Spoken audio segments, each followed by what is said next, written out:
Ya, Anda masih bersama kami di Bincang Halo Indonesia. Kita kembali Pak Tulus. Pak Tulus, tadi sebelum break kita berbincang tentang peranan daripada YLKI. Menuai beragam tanggapan dari masyarakat tentang kenaikan TDL ini. Lalu apakah peran fungsional dari YLKI untuk menjembatani mungkin antara masyarakat dengan pemerintah dalam hal ini adalah PLN?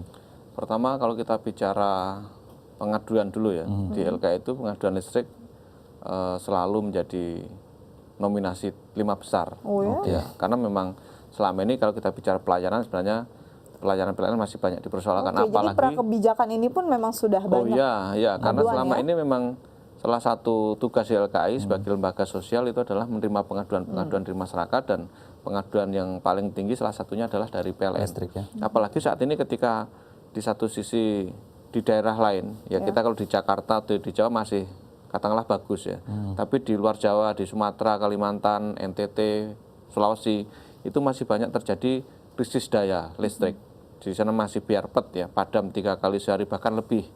Itu kan menjadi sangat memilukan ya, ketika listrik sebagai kebutuhan dasar tapi kemudian masih mengalami pelayanan yang buruk, biarpet, dan kemudian yang menjadi masyarakat marah adalah ketika jawabannya adalah menaikkan tarif. Ya, yang diminta masyarakat kan nyalakan, ya stabil, tidak boleh mati katakanlah begitu. Tapi kemudian yang dijawab oleh PLN dan pemerintah malah menaikkan tarif. Nah, ini banyak masyarakat yang kalau lihat di media atau bahkan di Facebook ya, kita di Facebook saya itu setiap hari melakukan protes, demo gitu. Kenapa listrik padam terus tapi kemudian malah PLN menaikkan tarif? Ini jawaban yang menurut saya permintaannya A dijawab dengan B. Nggak nyambung jadi sebenarnya. Ini yang saya kira YLKI banyak menerima seperti itu. Oke, ini aduannya sampai semana setelah ada kebijakan ini keluar? Apa sebenarnya yang mereka keluhkan kalau selama ini mungkin masalah listrik mati atau pelayanan yang tidak stabil? Tadi keluhan-keluhan itu tidak pernah beranjak dari keluhan-keluhan yang sifatnya tradisional dalam tanda kutip ya. Artinya masih berputar sekitar masalah pemadaman bergilir, baik pemadaman karena mungkin perawatan dari PLN atau pemadaman yang tiba-tiba atau karena krisis. Kalau yang paling menyakitkan adalah krisis tadi. Artinya padam lama 5 jam atau lebih, kemudian nanti nyala lagi dan padam lagi seterusnya. Itu sangat mengganggu aktivitas warga dan bahkan aktivitas ekonomi. Dan kemudian pengaduan-pengaduan yang lain mungkin kita kenal adanya penertiban pemakaian tenaga listrik, artinya disebut dengan P2TL. Itu juga saat ini banyak sekali keluhan-keluhan itu, termasuk token ya, listrik token ya. Kalau sekarang ini agak populer listrik token, itu banyak diadukan bahkan sebelum ada menteri yang mencoba mengkepret tadi ya. Itu sudah banyak dikeluhkan. Dikeluhkannya itu misalnya sulit mendapatkan token atau kemudian tiba-tiba sistemnya hang ya, atau tadi pertanyaan-pertanyaan warga bahwa saya beli 100.000 kok dapat 80, itu sudah sering ditanyakan. Walaupun itu berangkat dari ketidaktahuan masyarakat di satu sisi, dan di sisi lain tidak jelasnya informasi yang disampaikan oleh PLN sebagai operator dalam menyediakan listrik token itu. Gitu. Oke, jadi sebenarnya sudah banyak aduan baik dari pelayanan bahkan sebelum ada kebijakan ini ya. Dan bagaimana YLKI menjadi mediator dan juga mencoba mencari jalan tengah dan memperjuangkan hak mereka. Seperti apa sih kerja YLKI? Dan tanya berikut. Kebijakan penyesuaian tarif listrik golongan 1.300 dan 2.200 volt ampere oleh PLN awal Desember ini mendapat tanggapan negatif dari Yayasan Lembaga Konsumen Indonesia atau YLKI. Data YLKI mencatat masih terdapat keluhan dari konsumen PLN seperti belum meratanya distribusi listrik serta maraknya pemadaman listrik di berbagai wilayah Indonesia.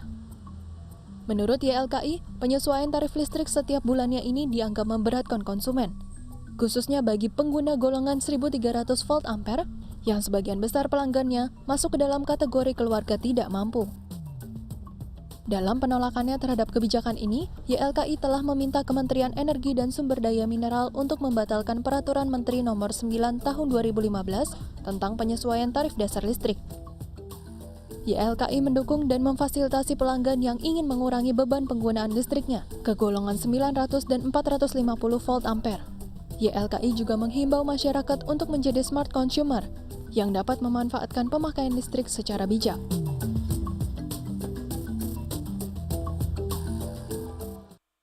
Baik, menerima pengaduan ya, aduan-aduan dari masyarakat. Saat menerima aduan sebenarnya prosedurnya seperti apa sih? Mereka bisa langsung datang ke kantor YLKI lalu diberikan apa? Apakah ada edukasi dulu? Iya, pertama cara mengadu konsumen apapun ya ke YLKI itu pertama memang kalau dia di Jabodetabek misalnya bisa datang langsung ke YLKI dengan membawa bukti-bukti yang cukup ya. Kalau tagihan listrik ya membawa kopi tagihan berapa bulan, misalnya 3 bulan terakhir. Nah, nanti akan kami lihat dan kami pelajari dan kemudian nanti akan kami tindak lanjuti dengan cara mengklarifikasi itu ke PLN atau ke pelaku usaha lain. Tapi kami akan minta dulu ke konsumen apakah konsumen itu sudah mengadukan itu ke PLN-nya atau belum, sudah berkomunikasi atau belum lah dengan persoalan yang dihadapi. Kalau sudah berkomunikasi ya dan kemudian jawabannya nggak bagus, kita coba bantu atau dampingi. Kalau memang konsumen sebaliknya belum berkomunikasi ya kita dorong untuk berkomunikasi dengan PLN gitu, biar ada upaya yang proaktif dari konsumennya juga gitu. Oke, sejauh ini apakah tindakan dari para konsumen kemudian YLKI ini sendiri sudah mencapai titik di mana itu adalah titik ya solusi?